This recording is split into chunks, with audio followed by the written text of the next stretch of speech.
मानसिक और शरीर के विकास के लिए लीजिए किड्स केयर पाउडर, यानी एक ऐसा सॉल्यूशन जो बढ़ाए आपकी मेमोरी पावर, आपके बच्चों को दे पूरी एनर्जी। तो अब बच्चे जब भी मांगे चॉकलेट शेक, दे उनको ये किड्स केयर पाउडर। ये आपको मिले अपने नजदीकी प्ले स्कूल पर या फिर कॉल करें 8010727232 पर। नमस्कार, स्वागत है आपका हमारे शो फिट इंडिया में। नेशन लाइव लगातार आपके सामने स्पेशलिस्ट लेकर आ रहे हैं, योगा ट्रेनर्स लेकर आ रहे हैं जो आपको लगातार हेल्थ को लेकर अवेयर कर रहे हैं। आज की जो लाइफस्टाइल है वो बिल्कुल ही चेंज हो चुकी है। लोगों का खान पान, लोगों का रहन सहन बिल्कुल बदल चुका है। योग को तो लोग भूल ही गए हैं। इस तरीके से नेशन लाइव आपके सामने हमेशा से ही योग गुरु लेकर आ रहे हैं। इसी प्रकार से आज हम दिल्ली के गौतम नगर श्री दयानंद वेदांत महाविद्यालय में मौजूद हैं। ये एक गुरुकुल है। जब मैंने यहाँ पे एंट्री करी तो यहाँ का जो वातावरण था बहुत ही शांत था। यहाँ आकर मुझे एक शांति महसूस हुई, तो पता लगा जीवन में एक शांति वाली जगह भी है हमारी दिल्ली जैसी जगह में। तो शांति भी हमारे जीवन में बहुत ज़रूरी है। इसी प्रकार से आज हमारे साथ योग गुरु जी जुड़े हैं, विनय जी। सबसे पहले तो विनय जी, आपका बहुत बहुत स्वागत है हमारे शो में। नमस्कार। आजकल का जो लाइफस्टाइल है आपको भी पता है सर, बिल्कुल चेंज हो चुका है। हम अपने दर्शकों को बेसिकली अवेयर करना चाहते हैं कि हेल्थ को लेकर वो अवेयर रहें, कॉन्शियस रहें, अपनी स्वास्थ्य का ध्यान रखें। मेरा सवाल आपसे ये होगा सर, इस गुरुकुल में आपने कितना समय बिताया है, कितनी आपने मेहनत करी है और यहाँ पे क्या क्या चीज़ें होती हैं, कुछ हमारे दर्शकों को बताइए। जी, मेरा नाम विनय, योग ट्रेनर, और मैं श्रीमद दयानंद वेदांत महाविद्यालय गुरुकुल गौतम नगर से। मैं सन 2007 में गुरुकुल में आया और मैंने यहाँ पे 10 साल पढ़ाई करी संस्कृत से, योग से, और अब मैं योग गुरु बन के मैं घर घर जाकर योग सिखाता हूँ जी। और गुरुकुल में पढ़ने का ये फ़ायदा हुआ मेरे को कि मैंने एक दिनचर्या में चलना सीखा। एक अनुशासन चीज़ जीवन में मैंने उतारी कि कहते हैं कि जिनके पीछे कोई बोलने वाला होता है तो वो आगे बढ़ता है, जिनके पीछे कोई बोलने वाला ना हो तो वो नीचे गिरता है। जिस प्रकार से आप देख रहे होंगे ये पार्क है, अगर इसकी देखभाल हम नहीं करेंगे तो ये पेड़ पौधे जो हैं ये ज़्यादा दिन टिकेंगे नहीं। तो उसी प्रकार से हमारे गुरुओं ने हमारे को सींचा, बनाया और आज हम खड़े हुए। बिल्कुल। तो इस गुरुकुल की हमारे ऊपर बहुत बड़ी देन है कि जो आज हम घर घर में जाके योग का प्रचार कर रहे हैं, योगा सिखा रहे हैं, लोगों को अपने हेल्थ से रिलेटेड कुछ बता रहे हैं कि आप इस चीज़ को करो, आपको ज़्यादा फायदा होगा। क्योंकि आज के जो यूथ जो है वो नशेबाजी में है, उनको इन सब चीज़ से कोई मतलब नहीं। फिर आप आ जाइए इधर दवाइयों में आ जाइए, एलोपैथी दवाई जितनी ज़्यादा नुकसान करती हैं उतना फ़ायदा नहीं करती। जो मैंने भी इसको उतारा जीवन में कि एलोपैथी दवाई जितना नुकसान करती है उतना फ़ायदा नहीं करती जी। अब आप आयुर्वेदिक के ले लीजिए, आयुर्वेदिक जो दवाइयाँ अगर वो फ़ायदा नहीं करेंगी तो नुकसान भी नहीं करेंगी। बिल्कुल बिल्कुल। अगर आप आयुर्वेदिक को बिना किसी डॉक्टर के परामर्श के भी आप लेते हो तो उसका कोई नुकसान नहीं है जी। अगर आपकी बॉडी में वो जाती हैं, अगर वो कुछ नहीं भी असर करती हैं तो ये नहीं है कि आपको कोई बीमारी बढ़ जाएगी या इन्फेक्शन हो जाएगा, ऐसा कुछ नहीं। तो आयुर्वेदिक लेने का एक ये भी फायदा है, आप एलोपैथिक को छोड़ो और आयुर्वेदिक की तरफ बढ़ो। मेरे जितने भी क्लाइंट हैं मैं सबको यही कहता हूँ कि आप एलोपैथिक को छोड़िए और आयुर्वेदिक की तरफ बढ़िए। हम भी बेसिकली यही चाहते हैं सर, लोग आयुर्वेदा को अपनाएं, क्योंकि आयुर्वेद को लगभग लोग भूल चुके हैं। तो जिस तरीके से आपने बताया कि आयुर्वेद को अपनाइए, वो हमारे लिए अच्छा है। अगर वो फायदा नहीं करती तो वो नुकसान भी नहीं करती जी। बेसिकली आमतौर पर मेरा सवाल आपसे ये होगा थायराइड के ऊपर सर। थायराइड की जो बीमारी है लगभग लोगों में बहुत ही मोटापा या वजन घटना एकदम से या बालों का झड़ना, इस प्रकार की परेशानियां, थायराइड की परेशानी एकदम आम हो गई है जी। सबसे पहले तो मैं अपने दर्शकों को बता दूं कि थायराइड गर्दन में पाए जाने वाली एक ग्लैंड है जो मेटाबॉलिज्म को कंट्रोल करती है। थायराइड से बचने के लिए किस प्रकार के योगा आसन, किस प्रकार के प्राणायाम किए जाने चाहिए सर? जी, यदि आपको थायराइड है तो आप उष्ट्रासन कर सकते हैं, उज्जयी प्राणायाम कर सकते हैं, और आप मंडूकासन कर सकते हैं जी। आप सेतुबंधासन कर सकते हैं। इससे क्या है कि जो आपकी जो थायराइड ग्रंथि है ये खिंचती है। अच्छा। उज्जैय प्राणायाम करते हैं, जैसे कि आवाज निकालेंगे तो ये पूरा वाइब्रेट होता है, ये जो आपको गला है पूरा वाइब्रेट होता है जी। और यदि आप इसको 15 दिन कंटिन्यू करते हो तो आपको इसमें असर दिखना चालू हो जाएगा।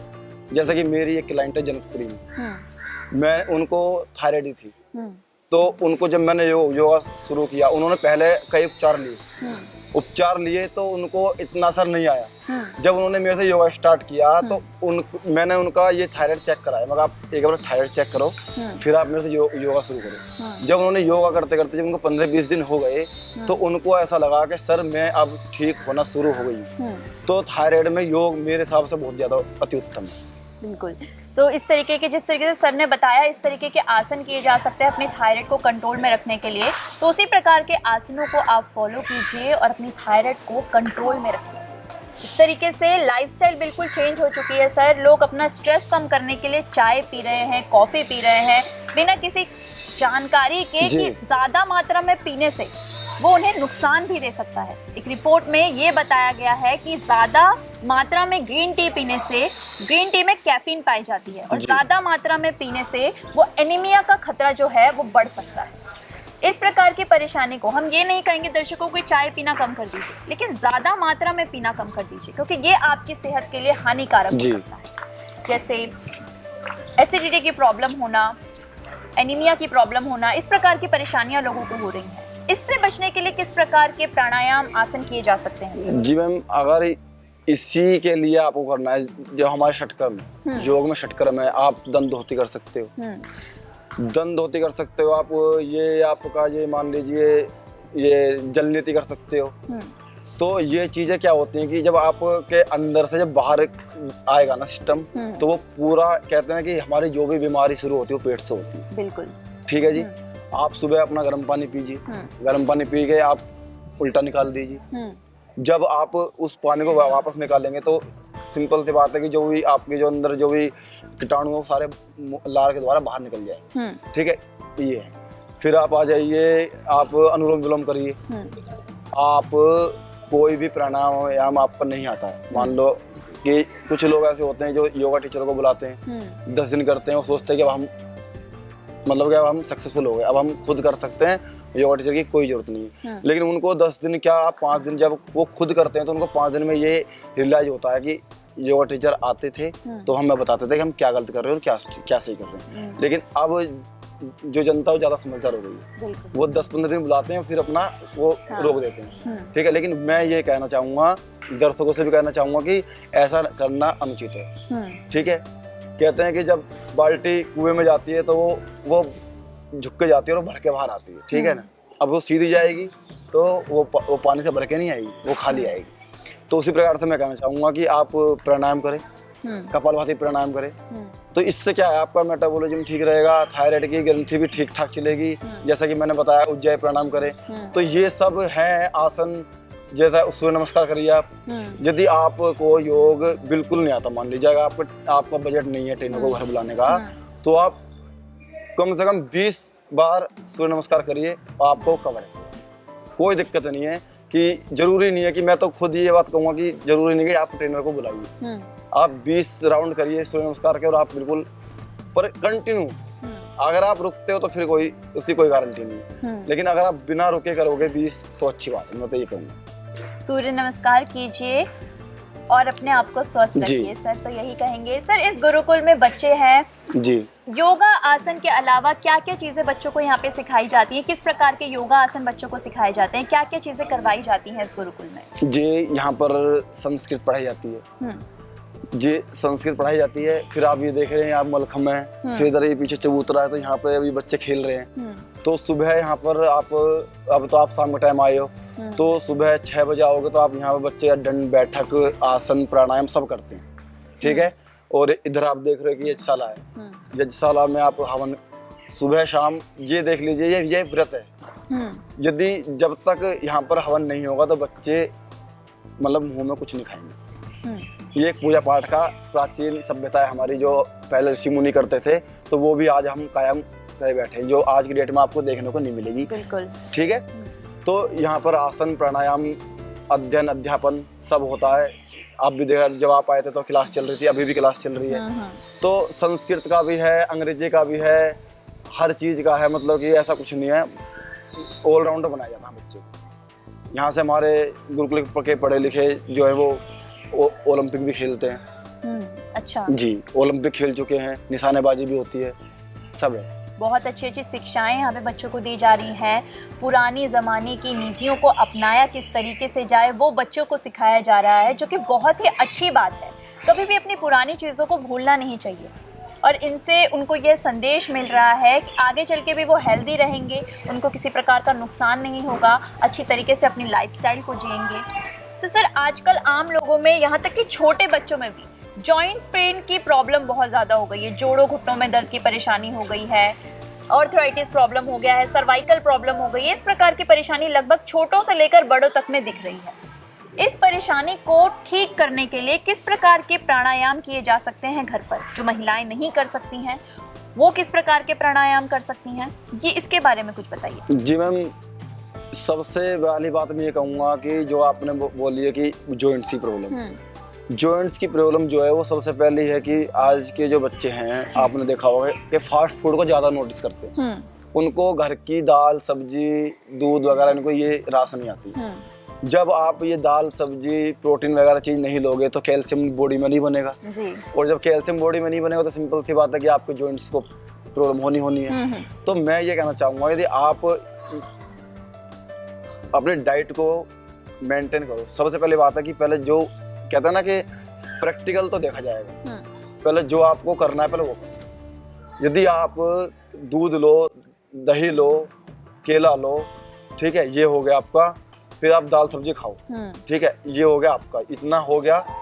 इसके बाद आप, यदि आपका वो है सामर्थ्य है, कहते हैं ना कि जो आपके ये मान लो यूथ हो, हम हो, कोई भी हो, टाइम की बड़ी शॉर्टेज चल रही है। आप कि भाई मैं पढ़ता हूँ, इस टाइम ये मेरा ये है, इस टाइम मेरा ये है, शेड्यूल बना के रखते हैं सब। तो मैं ये कहना चाहूँगा कि अपनी बॉडी के लिए कम से कम 1 घंटा व्यक्ति को निकलना चाहिए, क्योंकि सबसे पहले जरूरत जो है वो हम अपनी। जब हम अपने आप के अपने ऊपर काम नहीं करेंगे तो फिर हम दूसरे के समाज के लिए क्या कर सकते हैं? कुछ नहीं कर सकते। बिल्कुल। तो मैं ये कहना चाहूँगा कि आप रनिंग करिए, क्योंकि जब रनिंग करेंगे तो आपके ये जोड़ जो है वो ज़्यादा बेटर रहेंगे। जब इसमें ग्रीस बनेगी तब जाके आप कुछ कर पाएंगे। तो दौड़ करिए, दंड बैठक लगाइए, सूर्य नमस्कार जैसे मैंने आपको पहले बताया ये करिए, तो प्राणायाम करिए। जब आपके अंदर वायु का संश्लेषण जो बनेगा तभी आप काम आगे चलेगा। ठीक है, ये मैं तो ये कहना चाहूँगा कि बॉडी को मेंटेन करने के लिए कम से कम आपको 1 घंटा योगा अभ्यास करना ही चाहिए। बिल्कुल सही बात कही। बॉडी को मेंटेन करने के लिए 1 घंटा अपने आप को देना बहुत ज़रूरी है, अपने शरीर को देना बहुत ज़रूरी है। मेरा आखिरी सवाल सर आपसे होगा, कुछ हमारे दर्शकों को छोटी सी हेल्थ से रिलेटेड एक टिप्स दीजिए कि किस तरीके से स्वस्थ रह सकते हैं। मैं तो ये कहूँगा जी, देखो आप दिल्ली में सिटी, बड़ी बड़ी सिटी है अपने देश के अंदर, लोग कम से कम ये मान लीजिए 7 बजे उठते हैं। यदि आप 4 बजे, यहाँ तो बच्चे 4 बजे उठते हैं, यहाँ 4 बजे उठने के बाद 10 बजे तक इनकी सब कुछ एक अनुशासनात्मक चीजें चलती हैं और उसके बाद ये अपना एक कहते हैं ना कि टाइम टू टाइम चलता है। यदि आप 1 बजे खाने पे आओगे तो आपको खाना मिलेगा, अगर आप 1 बजे में लेट होते हो तो आपको खाना नहीं मिलेगा। तो ये एक चीज है। इससे क्या होता है कि आपको एक जिम्मेदारी बनती है कि आगे भी जिम्मेदारी आप अच्छी तरह निभा सको। तो मैं ये कहना चाहूँगा दर्शकों से कि यदि आप अपना 1 घंटा अपने ऊपर खर्च करते तो बहुत ज़्यादा बेटर है। आप ये मत सोचे कि भाई मेरे पास टाइम नहीं है, ये नहीं है, वो नहीं है, मैं यहाँ बिजी हूँ, वहाँ बिजी हूँ। लाइफ ऐसी बीत जाती है, आपको लगता है कि हमारे पास टाइम है, हमारे पास टाइम नहीं होता। जब आप अपने ऊपर काम करोगे तो आप अपनी फैमिली को भी देखोगे, समाज को भी देखोगे, दोस्तों को भी देखोगे। तो मैं ये कहना चाहूँगा कि अपनी हेल्थ के लिए आपको 1 घंटा नियमित, आप अगर दुनिया 7 बजे उठ रही है, आप 5 बजे उठो, आप 5 बजे उठने का आपको ये फायदा मिलता है कि आपको 2 घंटे उनसे एक्स्ट्रा मिलता है। जब आप 5 बजे उठोगे, आप 7 बजे उठ रहे सोचो, तो आपको 2 घंटे खर्च हो गए सोने में। अब जब हम यहाँ 4 बजे उठते तो हमारे 3 घंटे फालतू मिल रहे हैं। तो हम उन 3 घंटों में कितना काम कर सकते हैं? देखो, 1 घंटा अपना व्यायाम कर ले, योगा अभ्यास कर लेंगे। अब 2 घंटे जो बचे हम उसमें पढ़ लिख लेंगे। तो जब हमको 3 घंटे एक्स्ट्रा लेंगे तो क्या होगा? उससे हमारी ग्रोथ होगी।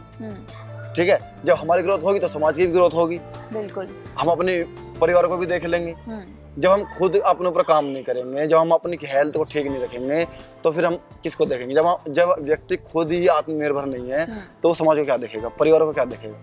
तो मैं यही कहना चाहूँगा दर्शकों से भी और अपने आप से भी कि अपने ऊपर काम करो, अपनी हेल्थ को देखो। जब आप अपने ऊपर काम करोगे तब जाके आप समाज को देखोगे, तब जाके आप अपने परिवार को देखोगे, तभी ये बस मेरा यही। विनय जी ने आज बहुत बढ़िया बातें बताई हमें, किस तरीके से स्वस्थ रह सकते हैं, अपने आप को किस तरीके से टाइम दे सकते हैं, किस प्रकार का खान पान जीवन शैली में किस प्रकार से बदलाव ला सकते हैं, ये चीज़ें बताई। सबसे पहले तो बहुत बहुत धन्यवाद अपना कीमती समय देने के लिए सर आपका। तो मैं यही चाहूँगी कि सभी लोग स्वस्थ रहें और अपनी सेहत का ख्याल रखें। इस तरीके से नेशन लाइव सेगमेंट चला रहे हैं keeps you healthy, powered by live hearty. Live hearty एक जूस है जो हमारे लीवर का ख्याल रखता है, ये एंटीऑक्सीडेंट है। मैं दिव्या पांडे, कैमरामैन आकाश के साथ, धन्यवाद।